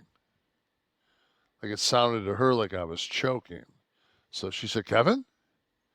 And I was just like, I tried to pull it together, and then she came around the corner. She said, "What?" And I said, "I don't know why." I said, I've got like a keepsake thing on my phone. And for some reason, it was Saturday, and it was, the anniversary of his death. And there's a video that we both took of us, and it's her when Tristan's laying in the hospital bed, and this is probably an hour before he passed, and he's laying there, and she's kissing on him and talking to him, and I watched it, and it's like, I don't know, just like maybe a minute, 2 minutes long, and it was just like I hadn't watched it probably since maybe the week it happened, and I've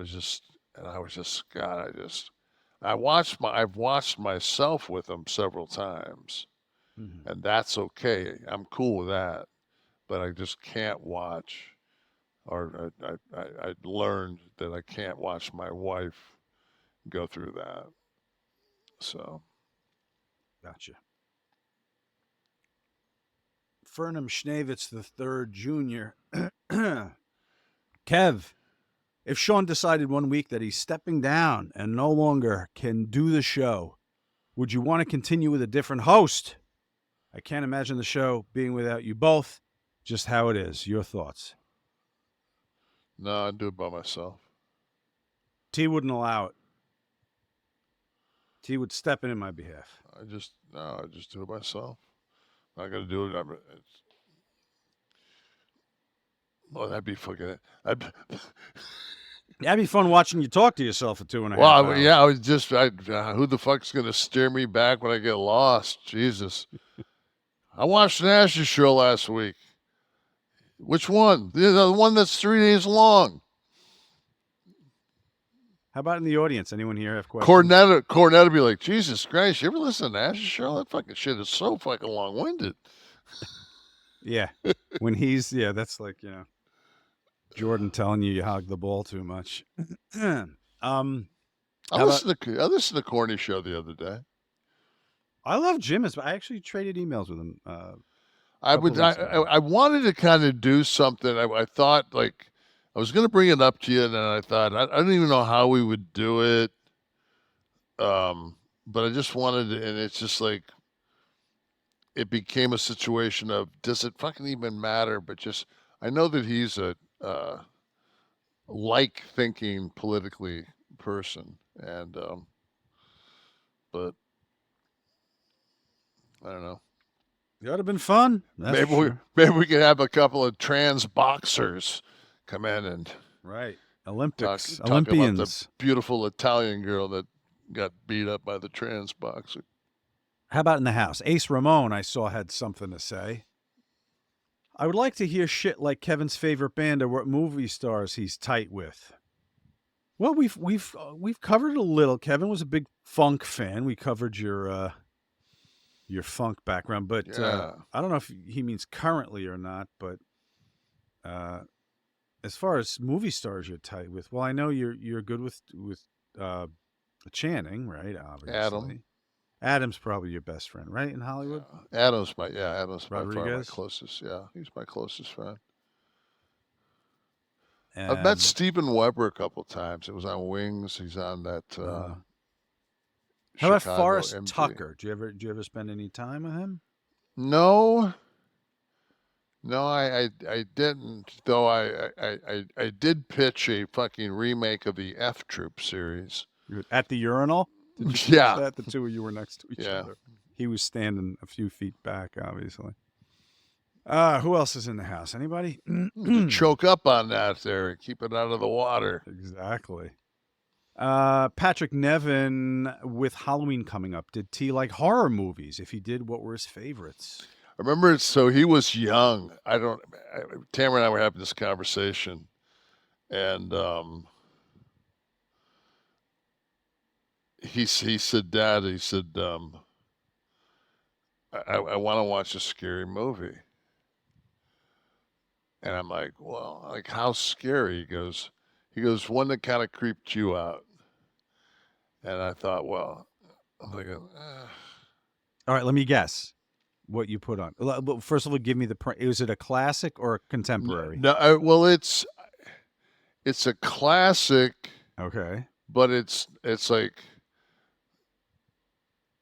it's not, it's like, to me, they're like, they Older. When I say classic, I mean an older movie. no, Or this a is, contemporary. I don't know if this is even considered a classic. They made a video game out of it.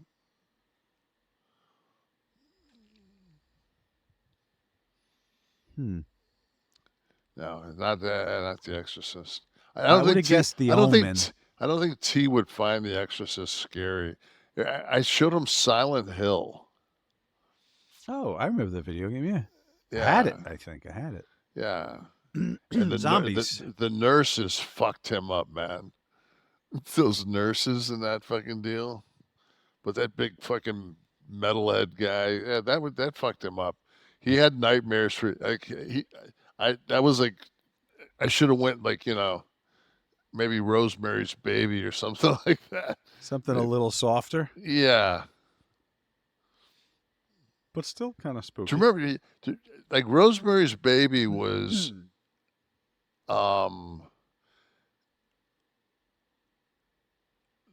that was like when I was a kid, like, you heard your parents talk about that movie, but like, you didn't see it. Then I saw it later, like, when I got to be older, and I was just like, really? It's outside the timeline. It doesn't Yeah. work because what No. else are people exposed to at the time? No, I mean, all it's about. like anything else. It's like, You got to you got to consider what's been seen already. We're was so beyond the point now with the gore, with the fucking thing. Terrifier 3 we're talking about. There's no going home from it now. It's no, but when it's different if it's gore.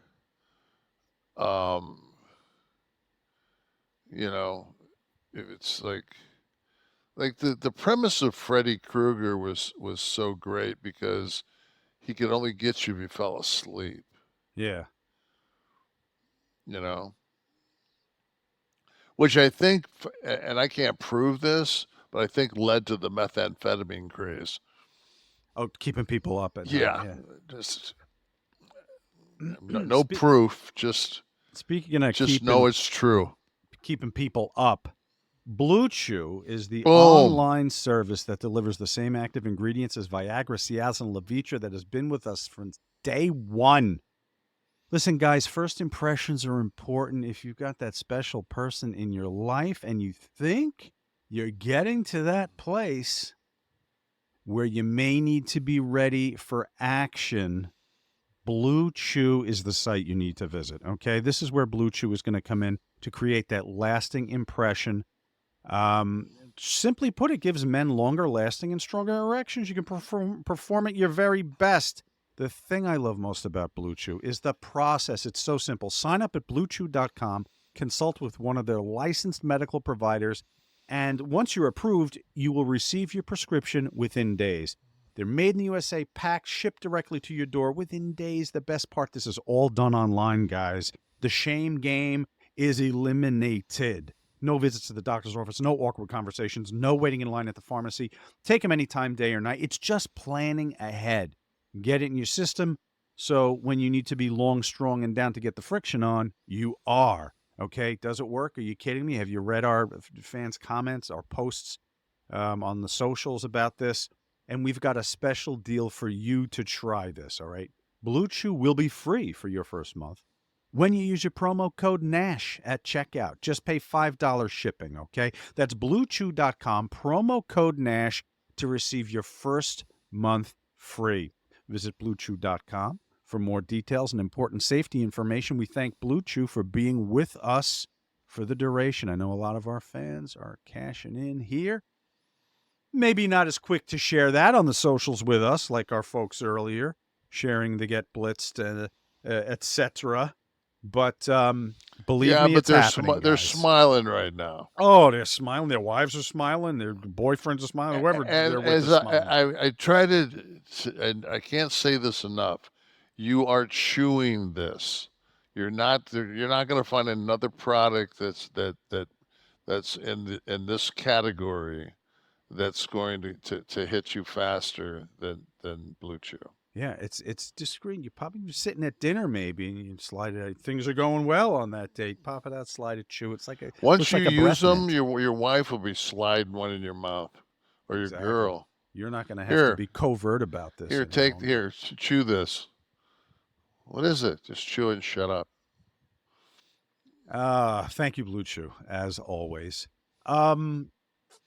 Anyone else live in the house? Let's see if our friends. What about Arnold Palmer? BlueChew was around when Arnold Palmer was there. I mean, listen, I don't think anyone could. I don't think anyone wants the added help. Him coming at them with added help.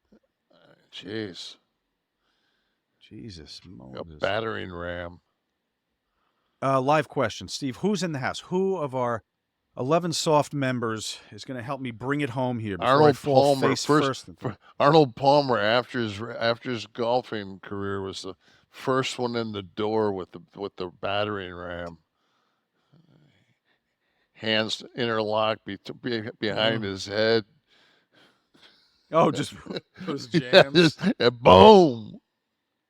Ivan Garcia, the funniest shit I've heard about your time in TNA was when Austin tried so hard not to sell your description of how happy you were there.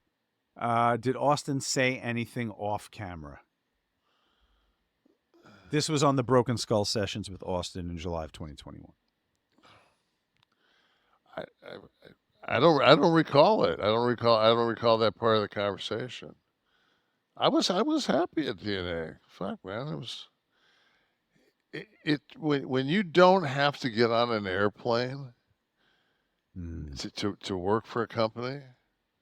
I mean, I did house shows for them. I mean, I did.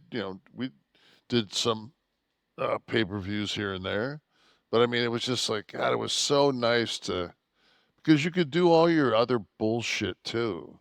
Mm-hmm. You could do your side hustle, and it was like a good, solid, steady paycheck. They like covered your fundamentals, and then anything you made after that was gravy. Plus, you could fucking do a movie, and they would it wasn't like, oh fuck, are they gonna fucking give me the time off? It's like, yeah, no problem. It was cool. It was cool. They were easy with it, yeah. Yeah, it was come and go as you please. Do your fucking gig. You're not gonna make $1 million, but. Who else I is don't in the care house? so much for money. Money can't buy me love. A lot of singing in this episode. Who's in that? Is Oh. Britt here? Where are our people? Ace Ramon. You think the late Oliver Reed would have made a great wrestler given his long career and incredible drunken history?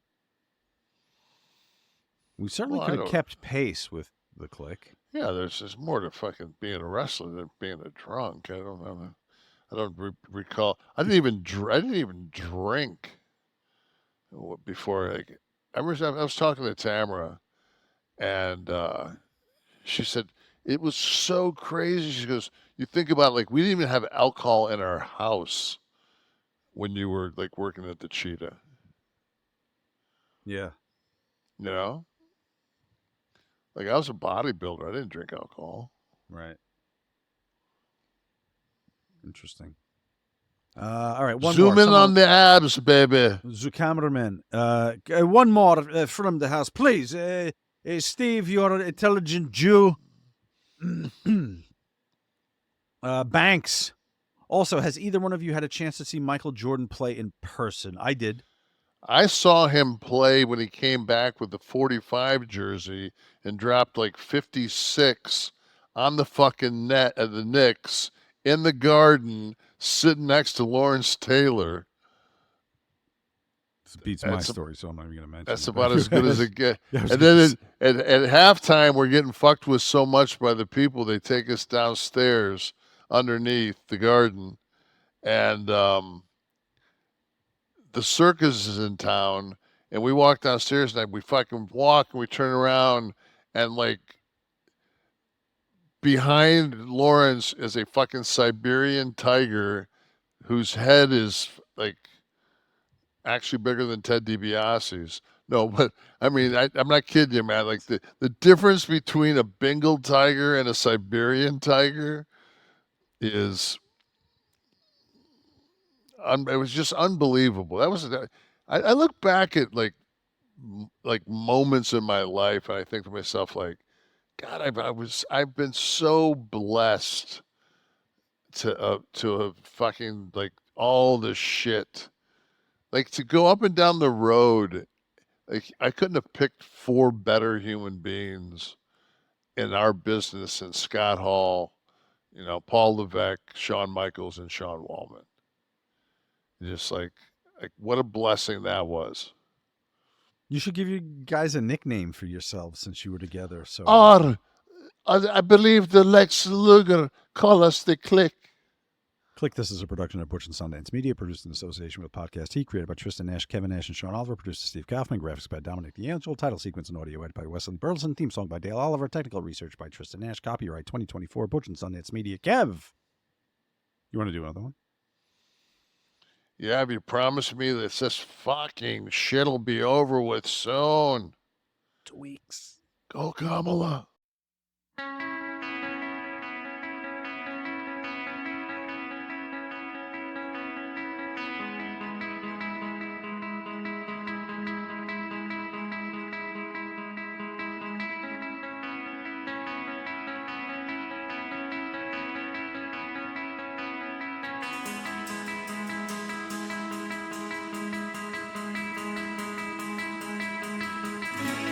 Let us free to fade away into eternity.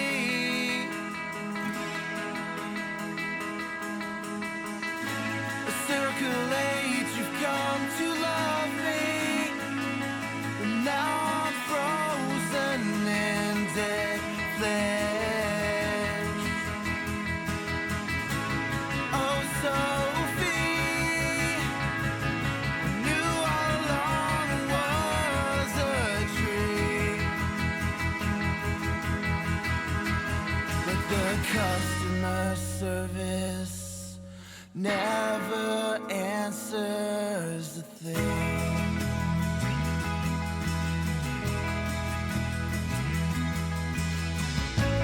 Let us free to breathe in air we're supposed to breathe.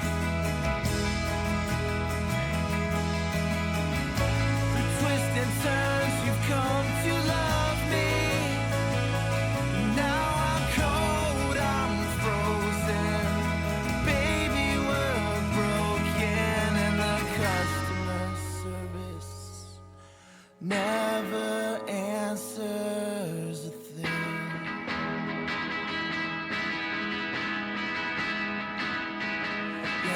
customer service never